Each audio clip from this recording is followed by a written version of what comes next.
چین کے انقلابی لیڈر ماؤ زے تنگ کے دور میں بڑے بڑے انقلابی کام کیے گئے۔ ان میں سے ایک کام فصلیں خراب کرنے والے وحشیات اور پرندوں کے خلاف 4 سالہ جنگ تھی۔ چینی رہنما کے حکم پر 1958 سے 1962 تک 4 پیسٹ کمپین نامی مہم چلائی گئی۔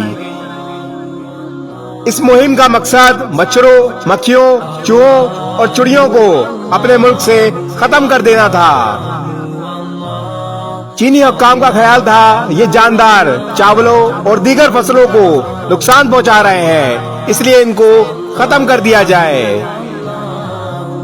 اس مہم میں لوگوں نے ان جانداروں کا ہر جگہ تعاقب کیا، اگرچہ چڑیا کو اس مہم میں نشانہ بنانا ایک حیرت انگیز بات تھی۔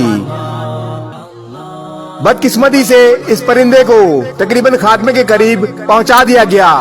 لوگوں نے چڑیوں کے گھونسلے تباہ کر دیے، ان کے انڈے توڑ دیے گئے، ان کے بچوں کو مار دیا گیا، اور جہاں بھی چڑیا دانا چگنے کی کوشش کرتی ٹین کے ڈبے بجا کر اسے اڑا دیا جاتا۔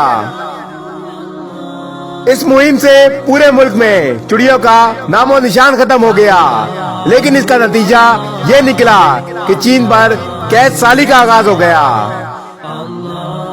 چڑیا کی نسل ختم ہونے سے ان کیڑوں کو کھانے والے پرندے نہ رہے جو اصل میں فصلوں کے لیے سب سے بڑا نقصان تھے۔ چین میں چاول کی فصل تباہی کے دانے پر پہنچ گئی، جبکہ باقی فصلوں کو بھی کیڑوں نے بے پناہ نقصان پہنچایا۔ چین میں اس مہم سے پورے ملک میں قحط کا سما پیدا ہو گیا، جو تقریباً 2 کروڑ لوگوں کی موت کا سبب بنا۔ چینی حکومت چڑیوں کی نسل ختم کرنے پر بہت پچھتائی اور عوام کو مہم ختم کرنے کے احکامات دیے گئے۔ بے شک اللہ تبارک و تعالیٰ کی دنیا میں پیدا کردہ ہر چیز کا کوئی نہ کوئی مقصد ہے۔ اللہ تعالیٰ کی پیدا کردہ ہر چیز اپنی جگہ 100% درست ہے، اس میں ذرا برابر بھی رد و بدل تباہی کا سبب بنے گا۔